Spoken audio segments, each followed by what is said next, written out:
Good morning, everyone. We all set?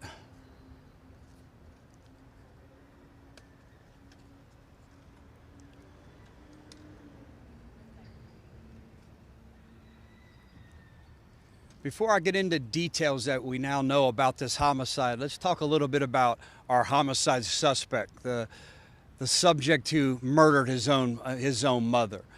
John Aylor is 37 years of age. His path of criminal activity started in 2003. He's been arrested at least 24 times for theft-related charges and drug-related charges, as he was truly an addict. Yesterday, around 4:30 in the morning, a little before 4:30 in the morning, Jake, who he's commonly referred as, decides he's going to break in once again to his mother's house.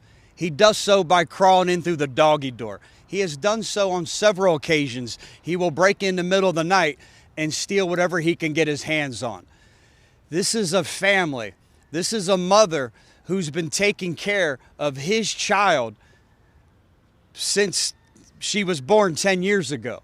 So as he's been in and out of jail since 2003, she's been the caregiver. She's been the person who his daughter can rely on as her guardian, as the person who makes sure that she has the basic essentials in life. We believe that he breaks in yesterday. He arms himself with a knife and goes to her bedroom, and that's where we believe the argument ensued over what he could steal. Not being happy or content on what he could take that day or that morning, he stabs his mom at least one time in the chest. That one time was a fatal blow. This 10-year-old and another teenager who's living within the residence, who's also a family member, is awakened by their grandmother's screams for help. She's now begging her son, the very person who just fatally stabbed her, as she's dying, and pleading for him to help her. Jake, help me. Jake, help me. That's what these poor children wake up to last night.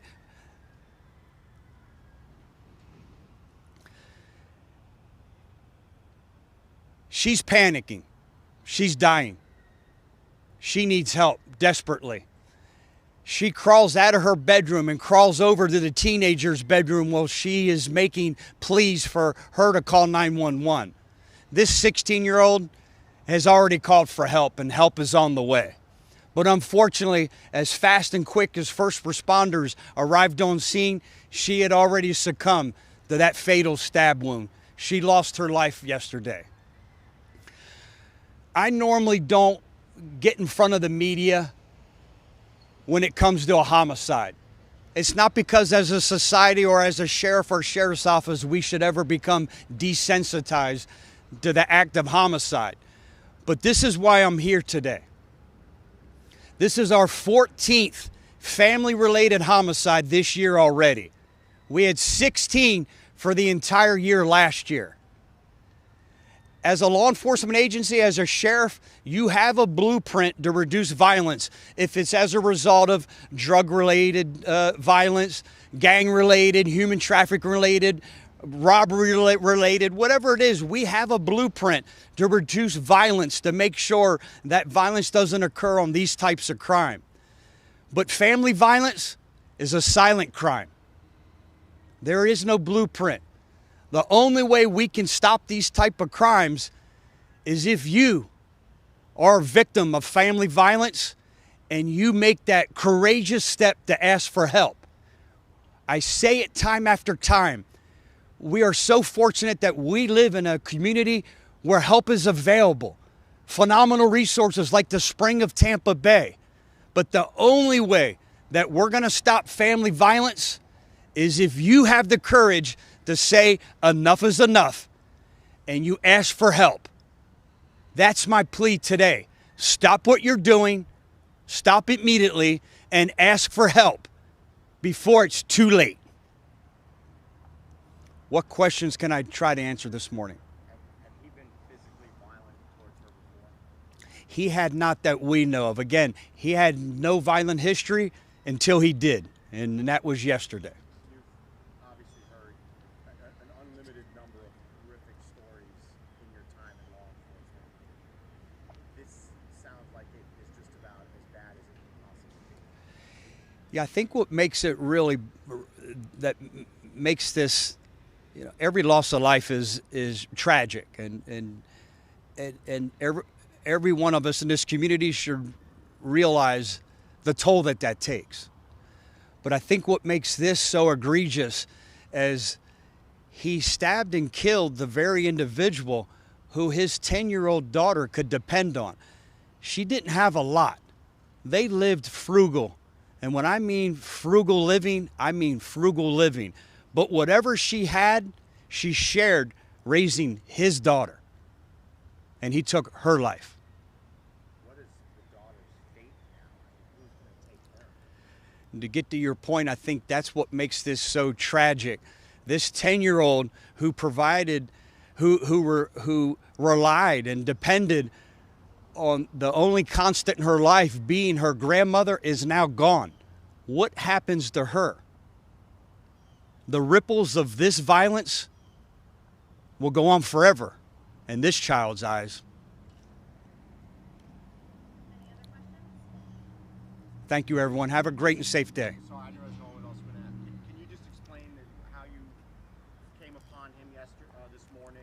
Yes. Where he was? I mean, it looked like he was at a camp of some kind. Yes, great point, and thank you for asking. I'm sorry I missed that. The thing I love about this community is when we ask for help, they respond. It doesn't matter how little or significant the help may be. We needed help. This person's a homeless individual sleeping on friends or acquaintances or fellow users' couches or on the floor or even out in the woods at different homeless encampments. And one of the first things we did is, once we linked him to this crime, is put it out and asked this community for help, and this community responded. We had the cavalry out yesterday. We never stopped searching for this suspect from the moment that we knew that this was the individual who killed his mom. We searched the different homeless encampments all along the Alafai River. At one point during the day yesterday, I got excited because we even located his cell phone, but we never located him. It seemed like we were just a step behind, but the cavalry was out, from all our patrol deputies, every available detective, our aviation unit, our K-9 unit. They never stopped.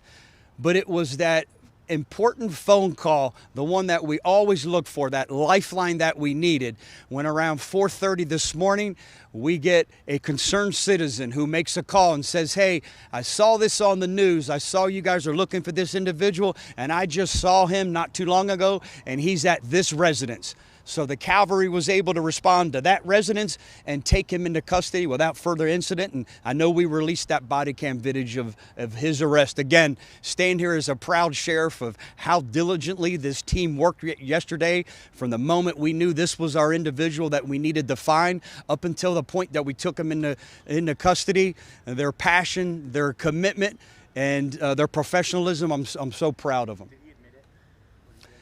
I don't know that at this point. I don't believe so. I don't believe there's been any further conversation. Again, if we get that update, I'll certainly put that out. Thank you, everyone. Have a safe day.